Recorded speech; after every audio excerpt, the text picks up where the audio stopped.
Hello বন্ধুরা, আপনারা সবাই কেমন আছেন? আশা করছি অনেক ভালো আছেন। আমি অনেক ভালো আছি। তো আজ আমি আপনাদের সাথে শেয়ার করতে চাই ঘরোয়া উপায়ে সহজ এবং সুস্বাদু চিকেন বিরিয়ানি রেসিপি। তো চলুন দেখে নেওয়া যাক।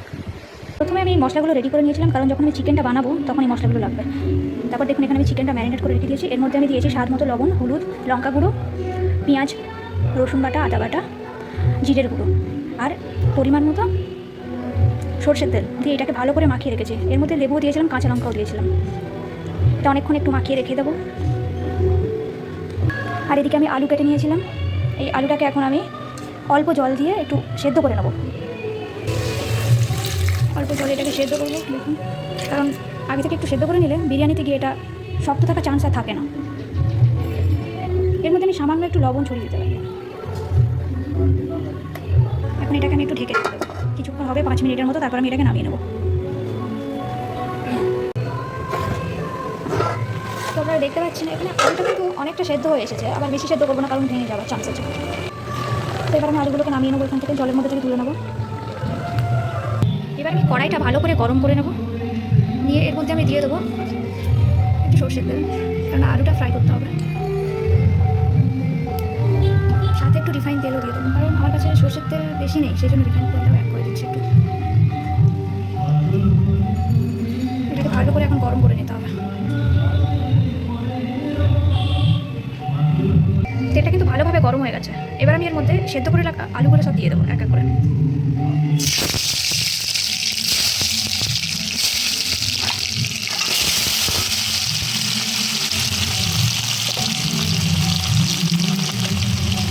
এখন আমি এর মধ্যে দিয়ে দেবো স্বাদ মতো লবণ। আগে একটু দিয়েছিলাম, কিন্তু ওতে কোনো কাজ হবে না। লবণ দিয়ে একটু আলুগুলো নেড়ে চেড়ে নেবো। হলুদটা একটু পরে দেবো, কারণ হলুদটা আগে দিলে আলুগুলো ভালোভাবে ভাজা হবে না, হলুদটায় গায়ে লেগে চলে যাবে।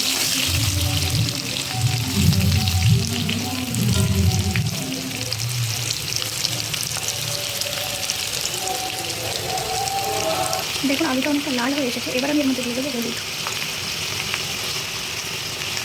আর সামান্য একটু লঙ্কার গুঁড়ো দিয়ে দেবো। দিলে হয় না দিলে হয়, কিন্তু আমি দিচ্ছি কারণ আলুরও কালার আসা চাই।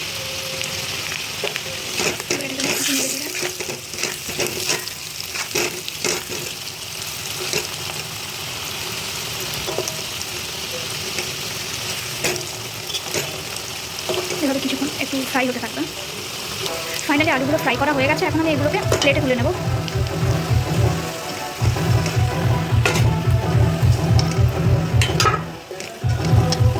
এবারে ফ্রাই করে রাখা আলুগুলোর মধ্যে আমি দিয়ে দেবো লেবু। পড়ে গেল, যাই হোক, শুনেছি লেবু রস দিলে নাকি আলুর স্বাদ বাড়ে, তাই আর কি।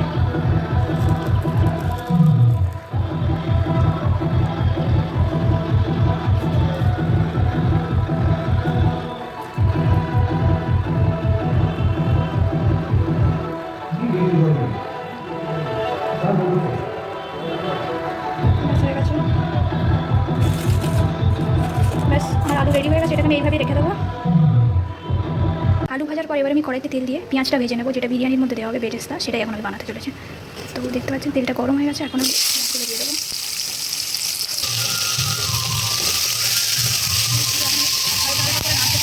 যতক্ষণ ফ্রাই হবে এর মধ্যে আমি দিয়ে দেবো স্বাদ মতো লবণ।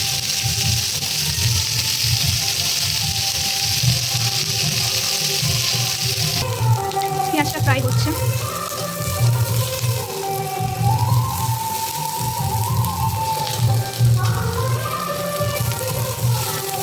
আরও ভালো করে আমি এটাকে ফ্রাই করে নেবো। তেলটা মনে হচ্ছে কম হয়ে গেছে, আর একটু তেল দিয়ে দিয়ে বলুন।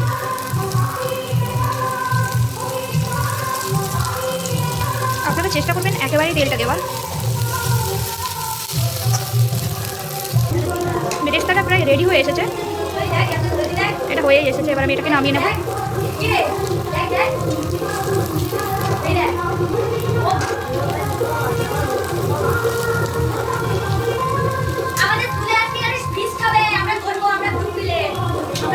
বেরেস্তাটা এখন আমি রেডি করে এখানে রেখে দিলাম।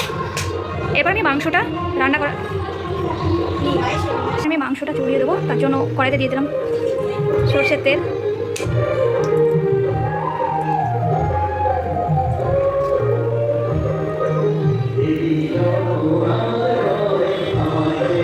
তেলটা গরম হয়ে যাবে। তেলটা একটু গরম হয়ে যাবে, এর মধ্যে দিতে একটু গোটা মশলা।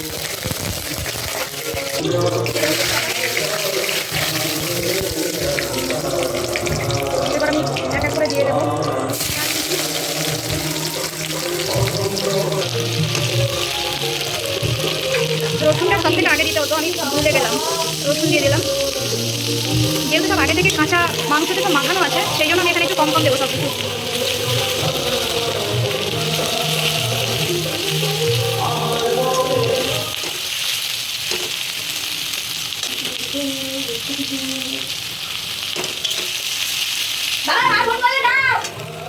পেঁয়াজটা একটু ভাজা ভাজা হয়ে এলে এর মধ্যে আমি দিয়ে দেবো আদা বাটা।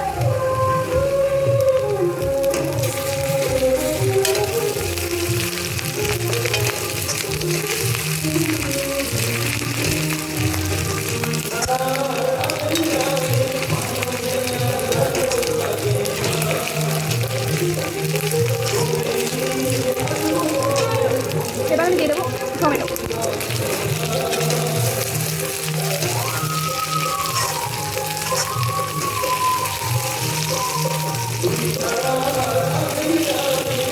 এবার এটাকে কিছুক্ষণ আমি ফ্রাই করে নেব।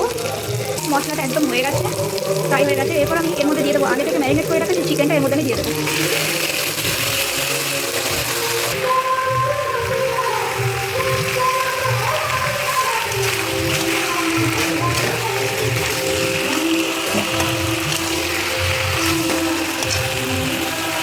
এইভাবে আমরা চিকেনটাকে কিছুক্ষণ ফ্রাই করে নেব, কষাতেই থাকবো এইভাবে অনেকক্ষণ।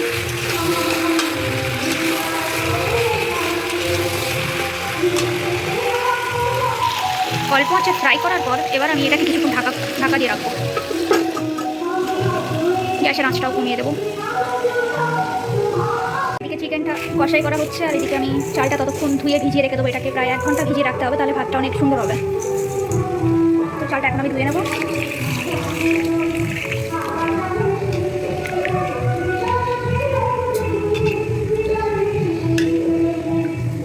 চাল ধোয়া আমার রেডি হয়ে গেছে। এবার এটাকে আমি ঠান্ডা জলে 1 ঘন্টা মতো ভিজিয়ে রেখে দেবো এই চালটাকে। এটা এইভাবেই থাকবে এখন 1 ঘন্টা। এরই মাঝে আমাকে মাঝে মাঝে চিকেনটা একটু দেখতে হবে, কারণ নিচে পুড়ে যাওয়ার চান্সও থাকে। যদিও গ্যাসের আঁচ কমানোই আছে, তারপরেও দেখুন কত জল ছেড়েছে। তো এভাবে এখন হতে থাকবো।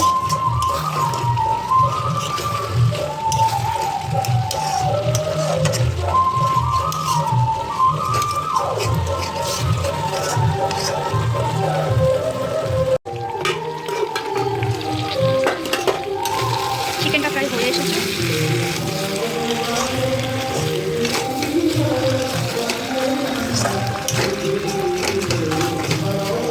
এদিকে আমি একটু গরম জলও করে নেবো। চিকেনটা পুরো ভালোভাবেই কষানো হয়ে গেছে। এরপর আমি এই ফুটতে থাকা গরম জলটা এটাই আমি চিকেনের মধ্যে দিয়ে দেবো। গরম জল দিয়ে দিলাম।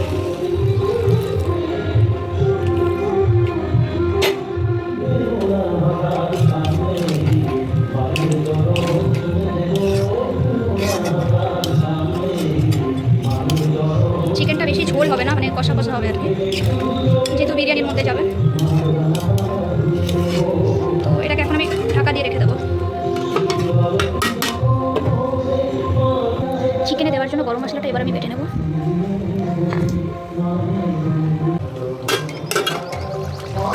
চিকেনটা প্রায় হয়ে এসেছে। এখন আমি এর মধ্যে গরম মশলাটা দিয়ে দেবো।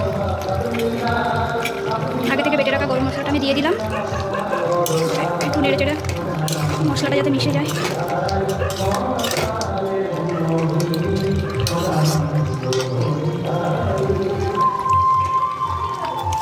একটুখানি ফুটিয়ে নিয়ে আমি চিকেনটা নামিয়ে নেব। বেশি তো ঝোল রাখবো না, তাই ঝোলটা মেরে নেবো, নিয়ে আমি চিকেনটা নামিয়ে নেবো। চিকেনটা কিন্তু হয়ে গেছে, একদম রেডি হয়ে গেছে। চিকেন রেডি হয়ে গেছে। এখন আমি এটাকে ঢাকা দিয়ে রেখে দেবো। এরপর আমি ভাতটা বানিয়ে নেবো। তার জন্য আমি হাঁড়ির মধ্যে দিয়ে দিলাম পরিমাণ মতো জল। জলটাকে এবার আমি গরম করে নেব। এদিকে চালটাও পুরো ভিজে গেছে, দেখতে পাচ্ছেন। তো এখন এই গরম হয়ে যাওয়া জলের মধ্যে আমি এই চালটাকে দিয়ে দেবো। চালটা আমি হাঁড়ির মধ্যে দিয়ে দিলাম। এবার এই জলের মধ্যে আমি দিয়ে দিলাম গোটা গরম মশলা আর 2টো তেজপাতা। এরপর দিয়ে দেবো পরিমাণ মতো লবণ।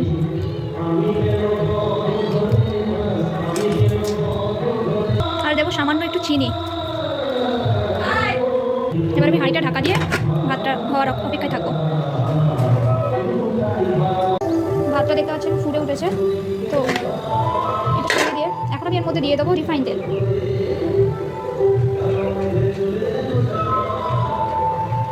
রিফাইন তেল দিলে ভাতটা অনেক ঝরঝরে হয়।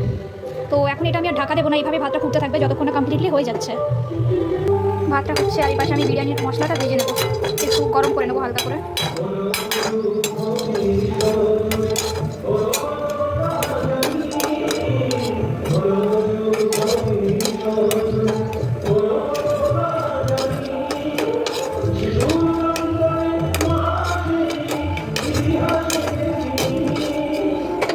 মশলাটা গরম করা হয়ে গেছে, এখন আমি এই ভেজে নেওয়া মশলাটা গুঁড়ো করে নেব। ভাতটা প্রায় হয়ে এসেছে, একটু শক্ত শক্তই আমি নামিয়ে নেবো। তো এটা আমি এখনই নামিয়ে নেব। ভাতটা ভালোভাবেই হয়ে গেছে, একটু শক্ত শক্ত রেখেছি। আর এখন আমি এটাকে একটু হাওয়াতে বসিয়ে রেখে দেবো কিছুক্ষণ, যাতে ভাতটা ঠান্ডা হয়ে যায়। একটু বেশি ঠান্ডা নয়, হালকা ঠান্ডা করতে হবে। আর এখন আমি এই আগে থেকে ভেজে রাখা মশলাটা গুঁড়ো করে নেব। তো মশলাটা আমি পুরো গুঁড়ো করে নিয়েছি ভালোভাবেই। এবার এটাকে ঢেকে রাখতে হবে, গন্ধটা কোনোভাবে বেরোতে দেওয়া যাবে না, কারণ এই গন্ধটাই কিন্তু আসল বিরিয়ানিতে, এটাই সেন্ট দেবে। বিরিয়ানি বানানোর জন্য সব কিছুই রেডি হয়ে গেছে। এবার আমি এই বিরিয়ানির হাঁড়িটা গরম করে নেব ভালোভাবে।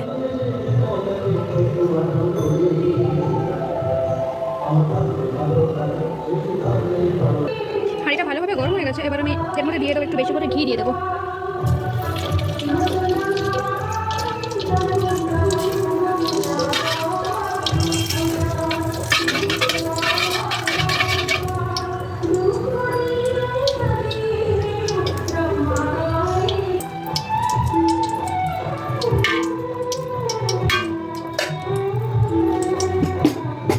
ঘিটাকে পুরো হাঁড়ির গায়ে আমি লাগিয়ে নেবো ভালোভাবে।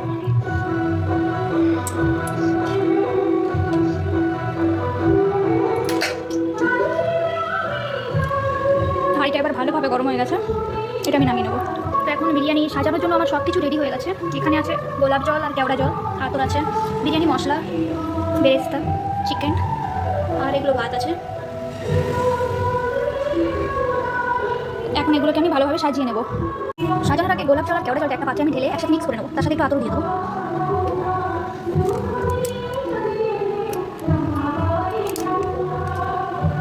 এই গোলাপ জল আর কেওড়া জলের মধ্যে আমি দিয়ে দেবো 2 ফোঁটা আতর। এবার এটা আমি একটু মিক্স করে নেবো। এবার আমি বিরিয়ানিটা সাজাতে শুরু করবো। প্রথমে আমি ভাত দিয়ে দিলাম,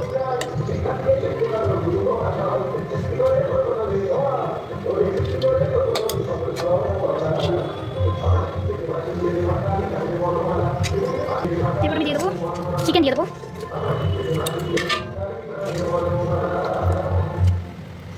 এর মধ্যে আমি দিয়ে দেবো 2 পিস আলু। এখন দিয়ে দেবো একটু বেরেস্তা। এবার দিয়ে দেবো গোলাপ জল আর কেওড়া জলের মিক্স। এখন দিয়ে দেবো গুঁড়ো করে রাখা সেই মশলাটা।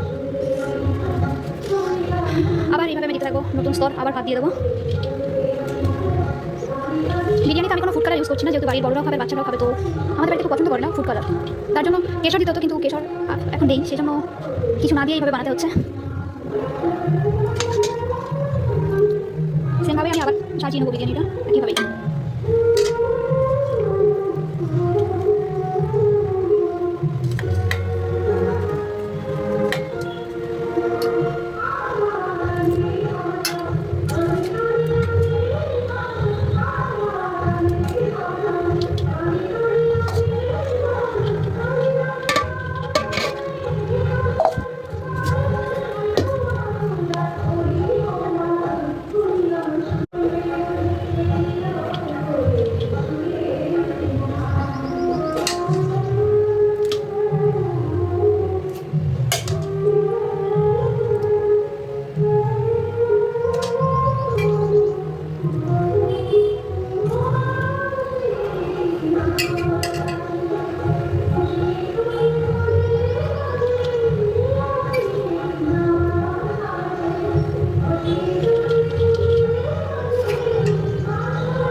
দেবো বিরিয়ানিটা।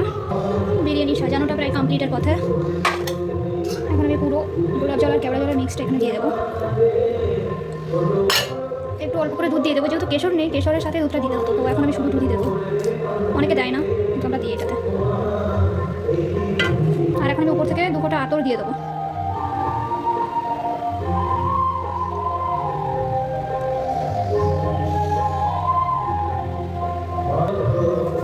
লবণ দিয়ে দিলাম।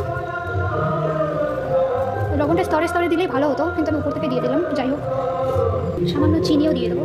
অনেকে না দিলেও চলবে এটাতে চিনি, কিন্তু আমি দিলাম। বিরিয়ানি পুরোপুরি সাজানো কমপ্লিট হয়ে গেছে। এটাকে আমি এখন ভালোভাবে আটকে দিয়ে তাপে বসিয়ে দেবো গ্যাসের উপর। হাঁড়ির মুখটা ভালোভাবে বাঁধার জন্য আমার কাছে লাগবে একটা বড় পেপার আর একটা দড়ি লাগবে।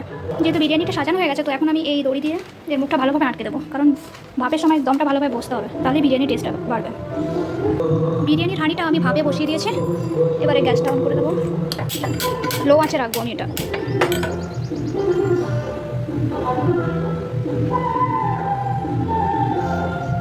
এটা প্রায় 10 মিনিটের মতো রাখতে হবে।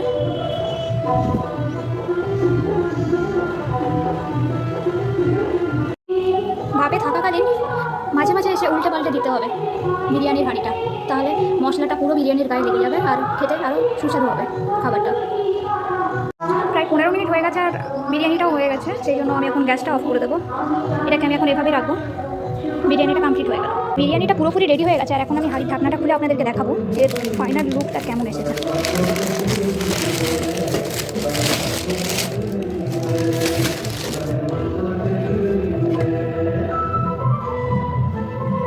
দেখুন কত সুন্দর হয়েছে বিরিয়ানিটা।